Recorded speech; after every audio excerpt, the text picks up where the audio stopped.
my clients are very private. Like I've done like famous people's divorces. Like they're not going to go out, but when their inner circle wants to know who they should hire, my name is the one that they're going to say. And they're going to tell a story of how I saved the day. And as long as that happens, it doesn't matter what else I do, as long as those stories are told on a daily basis. Hi, Mark. Mark. Hi, Mark. Mark. Hey, Mark Howley. The Mark Howley Show. How did you do it and why? Hey, this is the Mark Howley Show, and welcome back. Today I have a great guest, Melissa Gragg, and I want to read a little bit about exactly who she is as an introduction. She's a business valuation expert, financial mediator who has spent 2 decades sitting at the center of some of the most difficult negotiations you can imagine. Divorces, partner buyouts, family business wars. Melissa is the one who turns all that chaos into clarity. She's also the author of Anchor the Deal, a book about how negotiation changes when no one can walk away from the table. Melissa, great to have you here. And that's right from what she wrote. So I'm being a good boy. Yes. Anyway, well, listen, welcome. Thanks for coming out. Thanks for having me. This was a delight. Yeah, I know. I'm looking forward to it. So tell me this. Okay, so you are Melissa Gragg. That's who you are, correct? Yes. Okay. And well, just a quick background. Who are you? Where are you from? What'd you do? You know, before you became this genius expert. I started off my career in like M&A. I was an investment banker right out of like getting my master's, and I loved it, but I also didn't like a lot of the deal parts, and I was an underling, so I was like having to do the grunt work. I got kind of recruited into the accounting field because they said, hey, you know the market, and we have a market approach in business valuation. And I was like, what the heck is business valuation? Like, I just thought you priced, companies for the market. And they're like, no, you can get this credential and you can do all these things. So I started working for an accounting firm and started seeing that a lucrative way to use business valuations was in litigation. And it was horrible. Like, I didn't know why people would choose to do this for a living, because like going and testifying in court, like would literally make me sick to my stomach, right? So wait, at this point in time, you're going in, you're working for somebody else. Yeah. And they say, we want to bring expert Melissa in to say. They say we hate divorce because it's, people cry and it's really gut wrenching. And I'm like, well, my dad's a psychologist. Like, I've been in therapy my whole life. So like conflict, I don't care. Like, and I just didn't care about conflict. Like, it wasn't a big deal. People cry, didn't matter. But most people it's a really toxic area. So they're like, hey, why don't you give it a try, see if you like it? And an expert witness is needed in divorce if you're going to testify to numbers. So I was like, okay, well, I'm good at numbers. I'm good at communicating. This could be either for either one, the husband or wife, whoever. Yeah, so didn't chooses. matter. Yeah. Right? Because you swear to tell the truth, the whole truth, and nothing but the truth. So I was like, easy, no problem. It is gut wrenching. Like, you have to think of a million questions that they're going to ask you, and you're never going to be totally prepared. Like, they're always going to catch you in something. Well, that's what they're trying to do. Exactly. And when you're young, you're like, I don't know, this is crazy. So I was like, well, I'm never going to do this for life. And then I started to realize, wait, there's not a lot of people doing this. Wait, there's not a lot of women. I play great to a jury. And, so that's commercial litigation when a company is suing a company. And I'm like, if I get good at this, I could seal a career for the rest of my life that, and you get paid big money to do this. Yeah. So I was like, okay, I sucked it up. And it takes like 5 to 10 years to get good at being able to go into deposition or trial. But then you're like 10 years beyond anybody else entering the market. And there's not a lot of women. Like, in the Midwest, there's maybe a handful of women that have 20 plus years of experience. And I operated under a woman and a man that were like my primary mentors. And I was just like, lock in, because at the end of the day, if you go to court, you have to hire an expert. And in I was doing business valuations. Like, I understood one way is supply and demand. And if they have to use you, you're no longer a commodity. Like, if you do estate planning, like, I choose to pay for this or I don't choose. I go and find somebody that costs less. In litigation, like, you have to hire somebody. So I was like, hey, I'd rather be in a space that you don't have a choice but to hire somebody. Is there any more, would you say you're hired more by men or women? I spent the better part of my career being hired by really high-powered men that wanted Are to. they jerks, the high-powered men? Yeah, of Be course. honest. Yeah. But a lot of them were actually good guys that didn't want to screw their wives over, Okay. but they also didn't want to give away the farm, Sure, So sure. I became known for telling the truth. I became known for giving you the truthful valuation, regardless of whether you liked it or not. And at the end of the day, most businesses are worth less than somebody thinks they are. Here. That's been my experience. So I was always telling them something good. Mhm. They're like, I think my business is worth 20 million. I was like, well, that's great, but it's not. Yeah. And this is what you could prove in court. This is what fair market value is, which is strategic value is when you go and find I'm somebody. going to fall back a second here. Yeah. You would say 10 years before you became truly good. Yeah. I think that's one of the points of this show is that people, I think one of the reasons that my audience to hear is that there are not a lot of fast ways to get from starting to okay to pretty good to knowing your shit. Mm-hmm. And 10 years, and now you're saying 20 years. I would argue, I think that you would probably say now you're 20 years in, you know your shit. Like Well, you can pretty much walk into any peer group and feel comfortable. yeah, and I started teaching it, but like they tell you like 10,000 hours to become an expert at something. yeah. So in my field, most people are kind of part-time experts, right? They're really accountants or they're financial planners or they're doing this on the side. They're maybe doing one business valuation a month. Sure. I was doing 100 a year. And so if I'm doing 50 to 100 a year, I'm doing more in 1 year than you did in 10 years. Yeah, it's like sales calls for me. I mean, I learned early that I could out hustle people. Yeah. They go on 10 calls a week. I go on 15. Yeah. The numbers are going to pile up. If you testify once a year and I'm testifying once a week, like I'm going to game the system faster than you are. And at the end of the day, this was just pattern recognition. Like toxic people negotiate in toxic ways.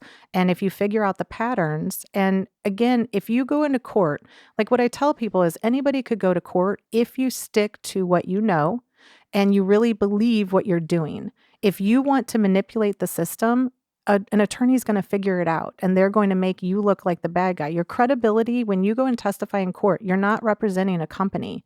You're representing yourself, your own credibility, your relationship to the judges, to the court system. And if you fly off the handle or just start presenting, I read in your book, Anchor the Deal, I think is the proper name. Pardon me if I'm wrong. No. Anyway, great book for those of you who are getting divorced. I'm not, in case my wife is listening. I don't plan to divorce because she's smarter than me and would take every goddamn penny.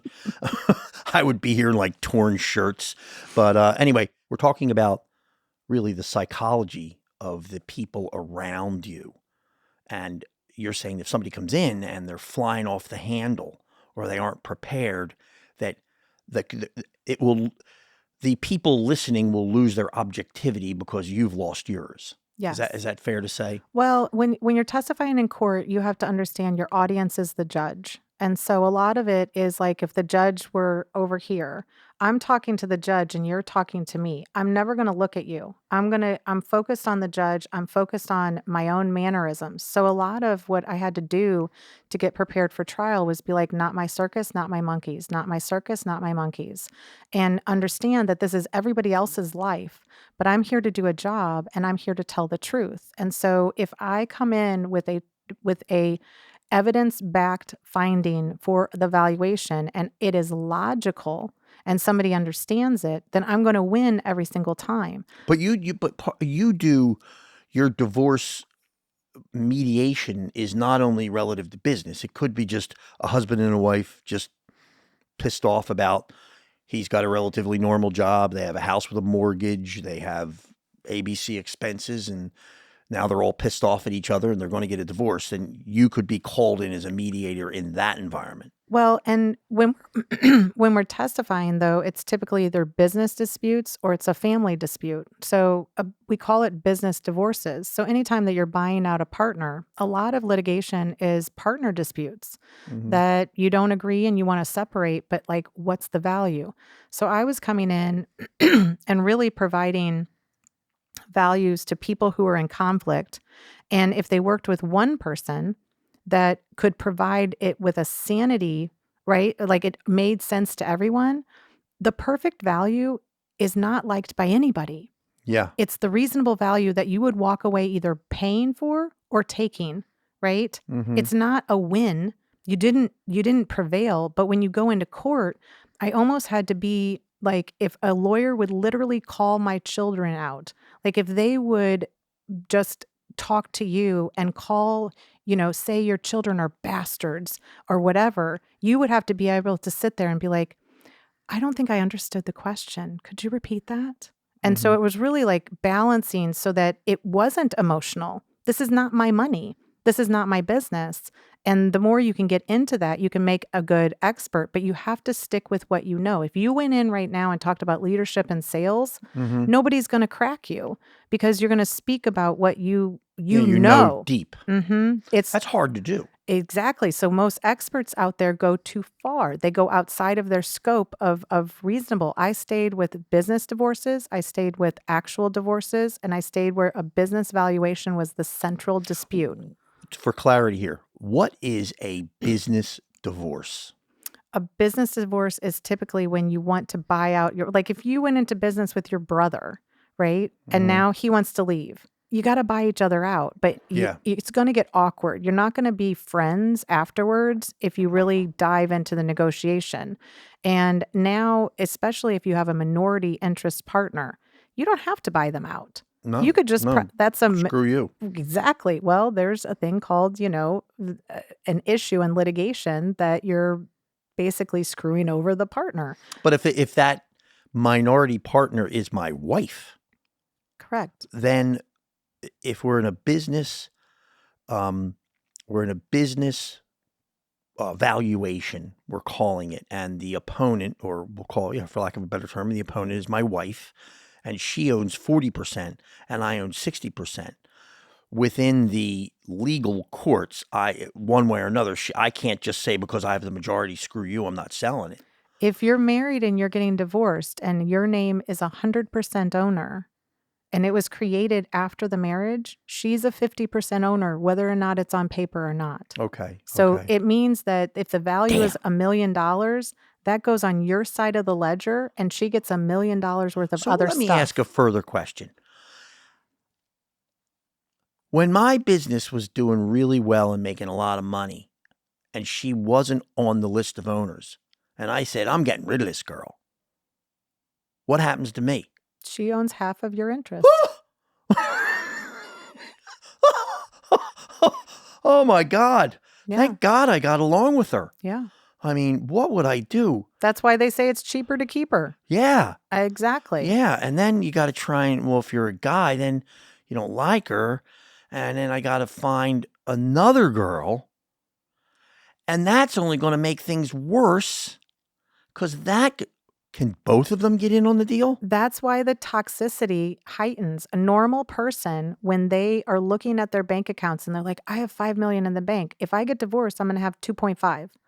And so they start to claw back. They're like, oh, that's my separate. That's not yours. Yeah, carve outs and all that kind of crap. Yeah, but that it's not, then it's the court system. But at the end of the day, everybody positions in negotiation. And so you would start looking at like, how could I screw my partner over? But the reality is the court tries to prevent that, but the court doesn't even understand. Like if you and I are both business valuation experts, they don't know what the hell we're talking about. Like, so I have to dumb it down to like really logic. Like, hey, does it make sense if they're making $1 that it would be worth 500 million? No. Okay. Here's how you do it. But at the end of the day, the lawyer's job is to rattle me on the stand so that I get emotional. It's not my money. Like at the end of the day, I just come in and I do the best job that I can based on the true facts of the circumstances. And let me ask you, what makes you passionate about it? I think that everybody gets it wrong. And so I'm more passionate about it because I spent the better part of my career working in very high dollar, millionaire, billionaire divorces that really just they would just pay people to do this. A Just lot of oodles of times, money. Just throw money at them. Get me out of this thing. but a lot of times that person who controls the money is a little narcissistic, they're a little toxic, Mm-hmm. and they use money to manipulate the system or push their spouse out. And I Mm-hmm. thought that it was unfair that they would use money that nobody understood. So I was like, well, if you work together, that's a better way. Or so I learned how to have the wife convince the husband to work together. And at the end of the day, you're going to save money. It's more logical. And it's just the truth. But if you're toxic, you want to manipulate the system. And it's called financial coercive control, where you actually use the system to, like, you cut her off money, you cut her off the bank accounts. And that's not a negotiation tactic that works. What would you say are the most heinous or inappropriate things that someone would try to do in a divorce or a business valuation divorce? Cut them off of all of the money. So most people who get divorced who are really high net worth are usually on an allowance. And so they have one credit card that they have access to. They don't know where any of the other money is. And then you cut them off the credit card or put it down to like $5,000 when literally your mortgage is like $20,000. So a $5,000 budget to normal people is like, oh, I could live on that. These are people that like would go drop $500,000 on a bag, right? Like you cut them down so that they don't have a way to negotiate. Strangling them Correct. financially. So if they want to go get a lawyer, they only have $5,000 a month, although they have a house worth $20 million. And then if you settle in mediation, the lawyers are going to draw up clauses in these contracts that say it's your fault that you didn't do the due diligence. It's your fault that you didn't hire anybody. And so you can't appeal that. Like you can just get screwed, like prenups. And a lot of these, they put women in a bad position. So I'm like, all I have to do is give them my knowledge and I help them save their own lives. Like, okay, game on. That sounds fun. Was it nothing like the wrath of a woman? Right. I guess in some regards. What is your thought on men and narcissism and patriarchy, et cetera, et cetera? I mean, I've built a career on being able to go into those environments and I mirror the narcissist. And so when I enter, the thing about very powerful men and that are narcissistic is they actually don't like weak women. They surround themselves by weak women and they usually marry women that they turn into weak. But if you started at the beginning, they hired somebody that was beautiful, gorgeous, and amazing, and then they push them down. So when I show up, they're like, oh, well, I can easily get over a woman. And then I show up and I boss them around and they love it. And they then allow me to do what I need to do, but they think that they're manipulating me. The subtle manipulation is that everything that happens is contrived by me. This is a challenge. They just don't know it. This is a challenge. You know, my wife has told me that she loves me dearly, always has loved me dearly, but that she is smarter than me. Yeah.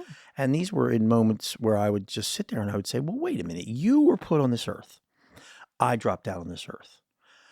I came with a certain amount of things. I was given my education. You were given your education, both good educations, but you are just simply smarter. And she just says with all the insincerity in her, I love you dearly, but yes, I am smarter. Now, that's tough. I mean, I tried to beat her down. I tried to make her feel less than, but she just refused. She refused. All kidding aside, I didn't do I that. think it's intelligence, but we also have the empathy card, and we have that I'm going to sense energy. I'm going to look at it much deeper and be able to understand like what you're telling me by your facial expressions, by your movements, by how you communicate. I'm going to see a lot deeper into it than maybe somebody else is. And that is the superpower of women. It's not just that we're more intelligent, which I think could be said, but at the end of the day, that's too generalistic. We are empathetic. We're combining how we feel and how we sense intuition. And a woman's intuition is more honed than men's. And so at the end of the day, I'm looking at 100 different things in a negotiation that you are blind to, right? I'm listening and I'm active listening, but I am allowing space of silence so that you tell on yourself. And I don't have to do a lot of work to do that. Listen to this. So in this conversation, and you can be candid, why am I dumb? There's no assumption that you're dumb. I mean, you have to understand, like, one of the things that made me a really good expert witness is I believed that I was the smartest person in the room about business valuations. Okay. And it wasn't that anybody was dumb. It was just the nuances they wouldn't understand.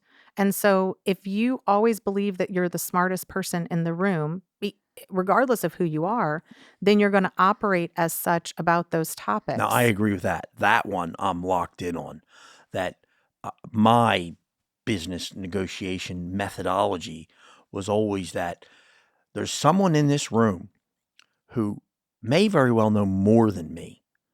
And that's the person who's, is zeroing in on every word I'm saying. So I attempt to play a little dumber and go into it and just play a little bit more of an all shucks. I didn't quite understand, geez, that's not the way I saw it, but not bravado. Yeah.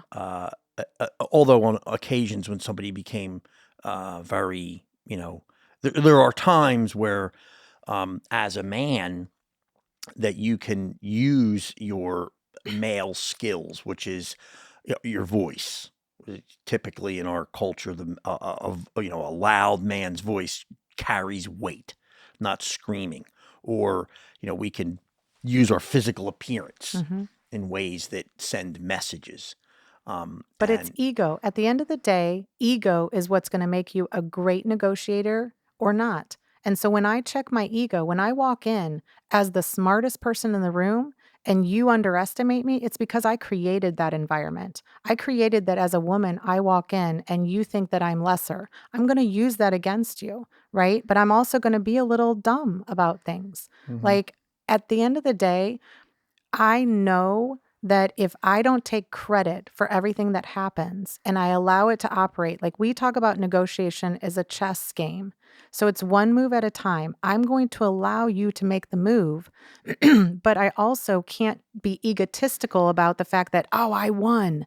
And that's typically men are not able to put their ego aside. They want to stake claim to the success.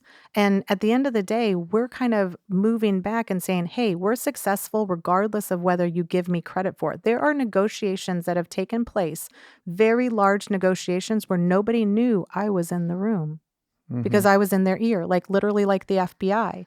Like they were saying everything that I was telling them to say, but I knew that if it came from them, it would go over. And at the end of the day, still to this day, people do not know that I was the one that created that negotiation to win, and I can't take credit for it. So putting the ego aside is how you actually, I think, become successful in anything. Either it's with a team, like it's not just you, it could be your entire team. But the ego in negotiation is what people really kind of stumble upon. Well, that can happen with men. We can get into arguments where there used to be a girl who worked for us, and she was, smart and competent woman. And we would get into these arguments in the office, where it would be like, we should buy 100,000 more bags. And somebody has 75,000. You don't understand. It's 100,000. And the guy 75,000. Now it would not be about 175 anymore. Now it would be about, being pissed off. And she would always say, okay, so we're playing that who's dick's bigger game. Yeah. And she's right. Yeah. And I do. I have played it. I've played it many, many times. I think I'm better at not playing it, but it is inherent. Do you think that bearing children has had an impact on empathy? I think I think it could have a piece to play. I think that it gives you a perspective that is beyond yourself when you love, like, I don't know if I was taught unconditional love until I had children. And Mm-hmm. then I understood, like anything that I have done to better my career, first start with my children, like to teach them the lessons of some of these high-powered negotiations. But I think having kids is something that I was trained to want to do. And then I didn't realize how hard it was going to be. It was very hard to be a professional woman with a full-time career and kids, Don't you have like 37 of them? pretty much. Is it 4? It's 4. 4 within marriage, and the other 3 30. within marriage, 1 bonus. Yes. Yes. Not 37 really. No. Not like 33 out there just scattered around. No. No, yeah, no. And my kids are very independent. Like they all have their own lives and everything. But at the end of the day, everybody has intuition. Everybody is a psychic medium if they wanted to tune into it.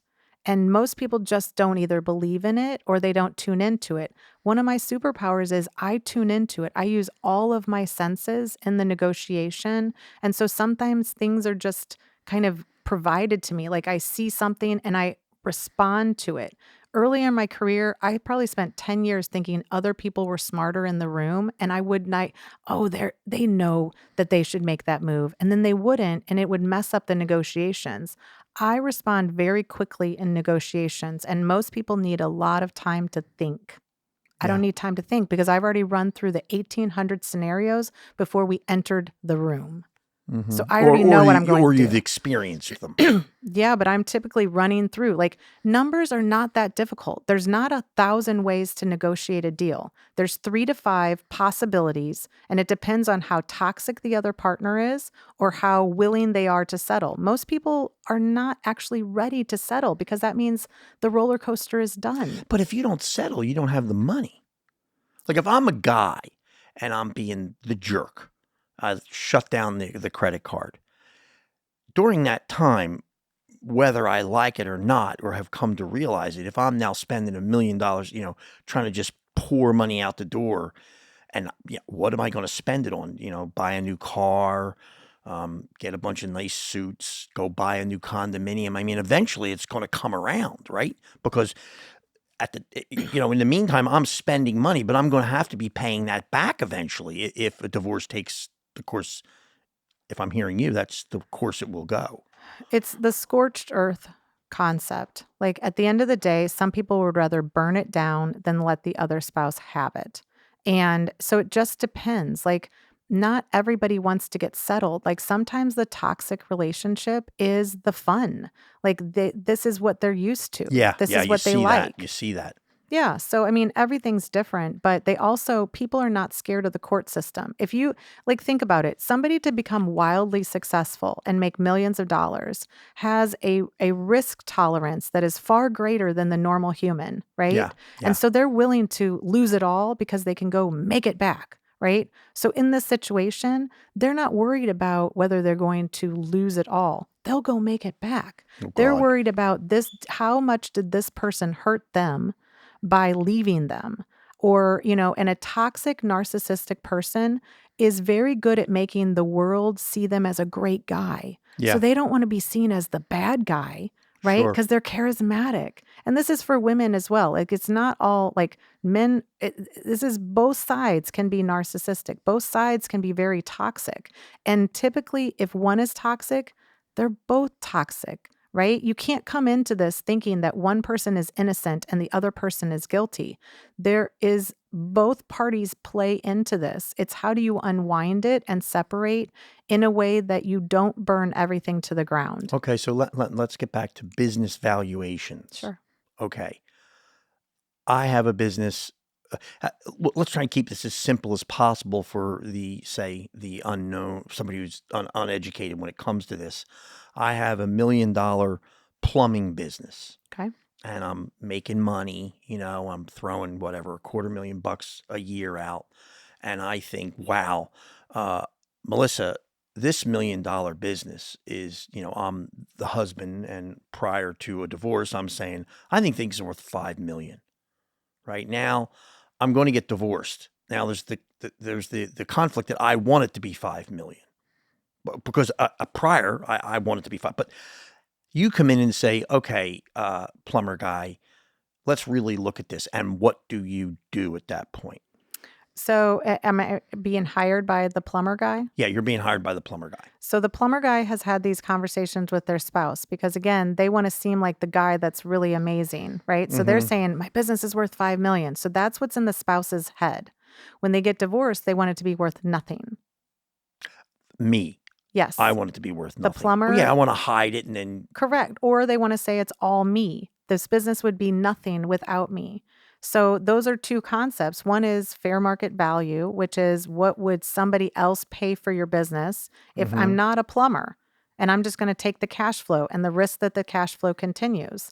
Or there's what is... To clarify that meaning you're not a plumber, so you're just...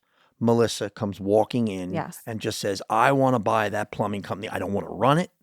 I just want to sit back and take the money off it. Yes. Okay. So I'm going to look at you're pulling down $250,000, right, to the bottom line.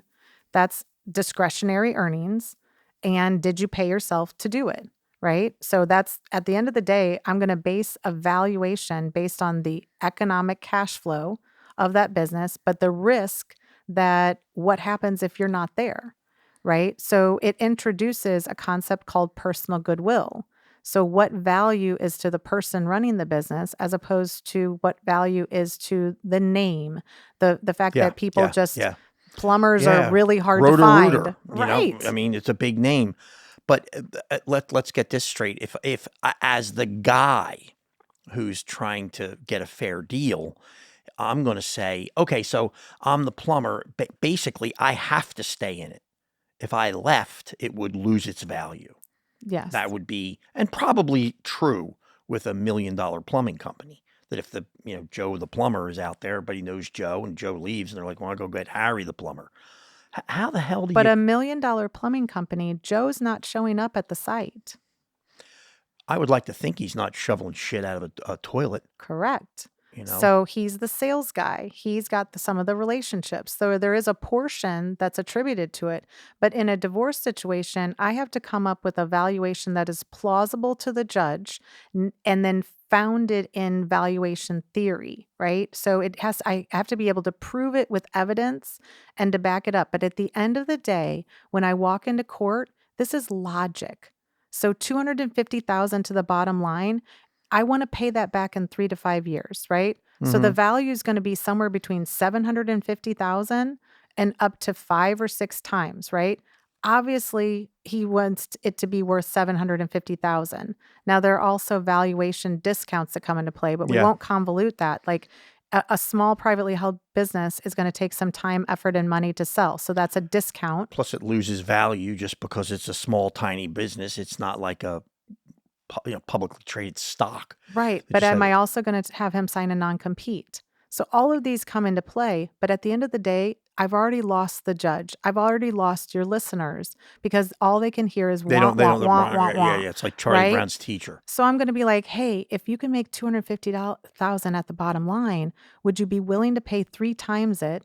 And you pay back that loan at the end of 3 years, now you're making $250,000. Or would you rather go start your own business? How long is it going to take you to start cash flowing $250,000? And let's cut through the bullshit here. Yeah. Because now we're, the rubber's hitting the road. Yeah. Your business, like it or not, is now effectively in jeopardy. You're going to have to either take debt and say, I'll, fork out $750,000 to your ex-spouse. Well, where are you going to get that money? You're probably going to have to borrow it. Yeah. And now, or have nothing. But think about it. Like, what if it's an older plumber, right? And he's got all these relationships, which I get this a lot. And he doesn't have a website. And he's not doing social media. Like, I might look at that business and be like, dude, I can probably double, triple your business if you just had a website. right? If you just had some simple videos about plumbing and what happens when somebody comes to your house, or we show pictures of the people that are going to come to your house, so the little old ladies that want to call plumbers don't feel scared Yeah, but when he's they not come. doing this. So at this point, it's Correct. worth $750. That doesn't matter. Correct. Exactly. So whatever so the argument would be, once you pay this off, you can figure out that stuff and grow your value. Yeah, and if it's and we're just saying 3 to 5 times multiple because that's what everybody thinks it is. The reality is you would look at what other plumbers have sold Yeah, for. like selling a home. I always Yeah. think like a business. Can you go out and find comps? Correct. And if the comps are what the comps are, then that also is very understandable to lay people, right? Hey, these 500 other plumbers have sold for 3 times the cash flow. I'm probably worth 3 times the cash flow. Just so everybody knows, 3 times the cash flow would be that $250,000. So you would say to somebody, it's worth 3 times 250. Correct. Other people will say, oh, there's a multiple of 10. Correct. Or if you listen to stock exchange things, they'll be like, oh, it's trading at a multiple of 100 right now. Well, that's 100 times 250. But mind you, if you're a small business, you ain't getting no 100. And you probably aren't getting 10. If he's thinking that his business is 5 million, that's 5 times revenue. Most businesses are not traded on a multiple of revenue. No. The only businesses that are traded on a multiple of revenue are like Netflix or cable companies where I'm buying your customer base. I'm buying that I'm going to go sell your Netflix client my other subscriptions, right? Mm-hmm. So that's a different, well, that's more, like somebody who's saying strategically, they're putting thankfully for me, my business got folded into a bigger business. So they saw added value. They thought, oh, we sell A. Wow, if we could sell B, we'll pay more for it because we think B can be A. Yeah. and our overall thing is a bigger thing. But if somebody were to buy my business independently, Yeah. I would not have gotten as much money. Yeah, and most people have an amazing sale at like 10 times earnings. So 10 times earnings now gives you a perspective of like, okay, what if somebody paid 2.5 million for my company? Different than 750, right? But the 2.5 million might be paid for by a person who owns other plumbing companies. Yeah. Right? And so they're like, hey, I'm adding a location. Or I could swoop up that county. Mm-hmm. I want to swoop up those customers really quickly because it's going to take me more time to grow a business in that area than to buy it. So that's strategic value. That's not fair market value anymore. And so that's where people get confused of like, oh, there's multiple values to my business. Yes, it depends on the buyer. And you might even, if you're sitting in that plumber, the plumber might say, well, actually, it is worth 5 million to me. That's value to the holder. I believe that this is the best business. I don't want to retire. I don't want to create a new business, right? When you went to go sell your business, it probably had to be high enough so that you would leave. You're like, I don't know what I'm going to do. Yeah. I mean, it's a huge issue, when you sell a business, and thankfully with a fair amount of money in your pocket. So what next? But money isn't everything. And if No, you it's ask not. most successful business owners, they're not looking to sell their business. They're looking to make more money, grow the business, be amazing at what they're doing. And when you come in and say, well, I'll buy your business for 10 million, you're like, well, what would I do? Well, go do another business. Well, I don't want to do that. That was my problem. You say a guy who makes money would know how to go out and make it again. I'm like, I don't know about that. I got it hit, and I don't know if it would hit again. That's me. I've had a lot of ideas, but I think there's a lot of smart people out there who probably are competing in that idea. Right. And I just have a deep respect for knowledge is king. And once you realize that the price is not the biggest deal issue, then you're in a position of power. And it's really about passion. Like most people can make money if they're passionate about that industry. Most people are just going to make enough if they're just doing it for the money. Let me ask you a question. This is one I like to ask people. Is charisma as a business owner overrated or underrated? That being, do I have to have charisma as it's overrated? So let me rephrase that so we can get it right. Is charisma overrated or underrated as an attribute for successful business? I think 20 years ago, charisma mattered when you were going in-person meetings, right? You were selling those things and then somebody else would do the work. I think charisma is more important today than ever before because your business is a series of stories that the community, your customers know. So the more that people like you, the more willing they are to buy from you, whatever it is you're selling. And then you can basically sell it for whatever price you want. If it is authentic, authenticity is the highest frequency and vibration and energy that will create abundance and wealth, right? And so if people come in and you're like, "Hey, I'm charismatic," like they're going to see through that, right? If it's fake and then you show up and you're a jerk to your people, they're going to see through that. That's going to be exposed with the social media that we have now. Like you're going to have an undercover boss come in and expose Figure that you you're out. crappy. Yeah. Yeah. And yeah. so I think right now it could actually break a company, but we are assuming and we are wanting to work with people who are doing good in the world. This is true. That is the most, like, that is going to get you the most abundance. And so I think charisma, if it's authentic, is going to be better. So this fake, like, I'm a great guy, I'm a great gal. No, I think that falls flat.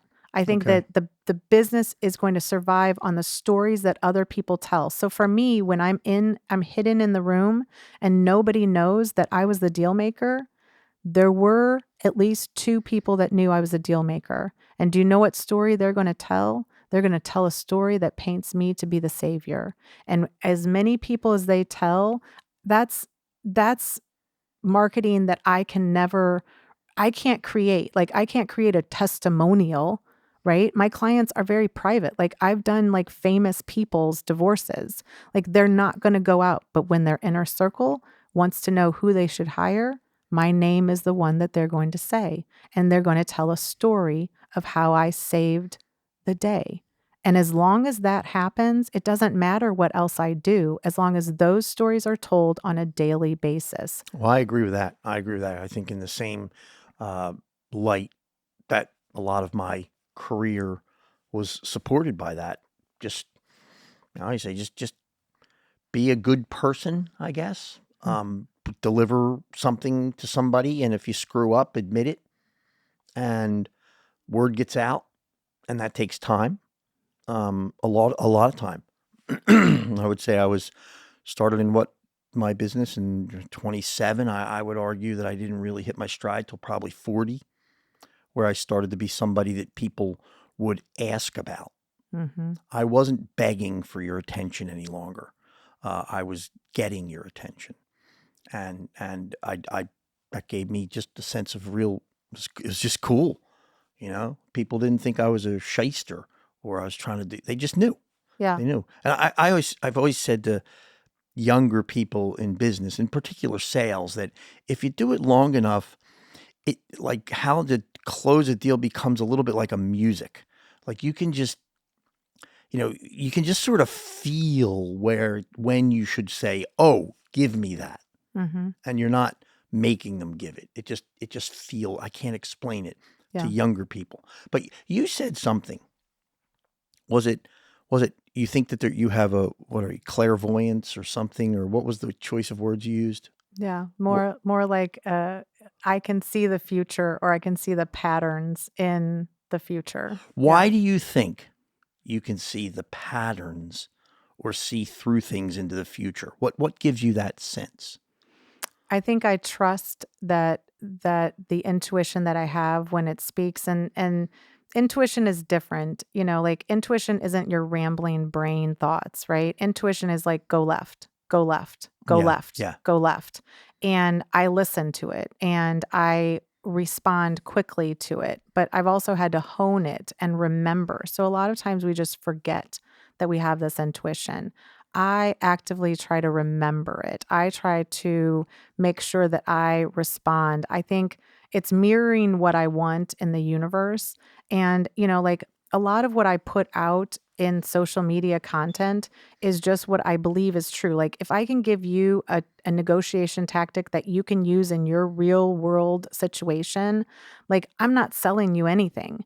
I am showing that I know what I know and I have that credibility. But a lot of it is based on like not being scared that I'm giving away everything, right?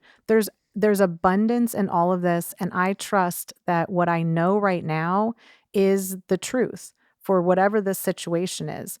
I do believe I'm a little clairvoyant or a psychic medium, but I believe that everybody is. I just accept it. And I mean, there's times where I'm given 12,000 documents, and in an hour, I go to the right 3 pieces. Come on. That's not luck. Like that is me understanding where I need to go, trusting that if I flip open this document to page 367 and I find one of the smoking guns, that I'm being led by a bigger perspective. Call it God, call it universe, call it whatever divine intervention. I am divinely protected. And I trust that. I trust that like things are just aligned for me. And I look at things as like signs. Like I'm like, okay, well, why am I supposed to look at that? Okay, like why am I here with you? Like I don't know. we couldn't even remember how we were connected to each other. No, I don't know. Right? And then you graciously bring me out to Seattle. Yeah. Like how amazing is that? Very cool. Right? Very cool. Very cool. And we create something that's bigger than what the both of us are. Yeah, no, it is. I agree.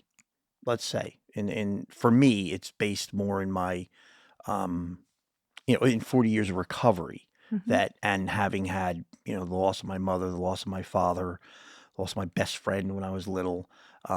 There's something that, here's one. This is trippy. And then my dad dies on the year that my daughter Phoebe was born, and we have to pick a middle name. So my wife says, "How about we use Nicole?" My dad's name was Nick, and I'm like, "Oh, that's very nice. Well, that's really cool because picking a middle name with kids sometimes can be, what are you gonna do?" Right. My dad's left-handed. Like 3 years later, my daughter's playing with a crown at the table with her left hand. My dad's the only left-hander in our family. None of my kids are left-handed. And I say to Phoebe, why are you using your left hand?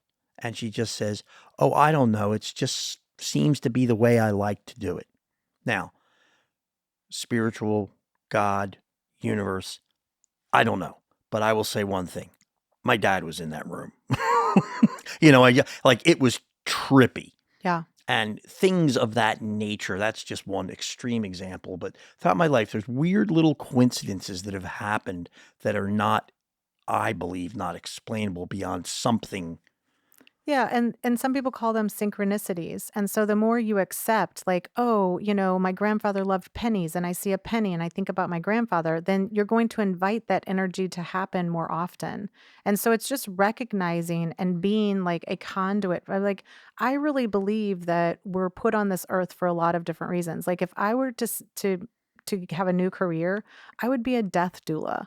I would be like, hey, death is not that bad. Wait a minute. I know. What career would you have if you were re-put on this earth again? Well, if I'm a multimillionaire, like I think I would be a death doula. Like it's not that big of a deal. Like you should be trying. What is a death doula? Helping people exit this world. Ugh. Yeah. Like I've had the privilege of doing that with several people in my life. I'm just going to be pissed at you. I don't want to go. Well, but you don't have to go. Like we choose when we leave. Like I believe a lot of different things about what I actually believe that this is all a dream. And when you die, you wake up. And so why don't you make the best of what you're doing here?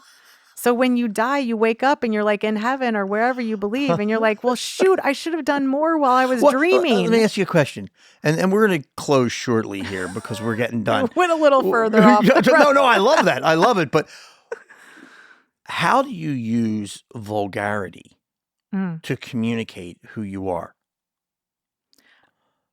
I believe that it opens the door for people to be authentic I if they agree. like it. Like, what the So fuck? in the negotiation, I will drop an F word early on to gauge the room, right? Sure. And then it's going to tell me who is absolutely against it. Cause my husband says he curses. And I'm like, dude, you're so fucking old. You don't even say like cuss, right? So again, he does not like cursing at Oh. all. Yes. He does not like But it. you occasionally will use it. No, I use it as like a second language. Yes. Yes, it is very freeing. And there was somebody online that said, they asked a bunch of people, like, do you let your kids cuss in front of you? And all these people were like, no, no, no, no.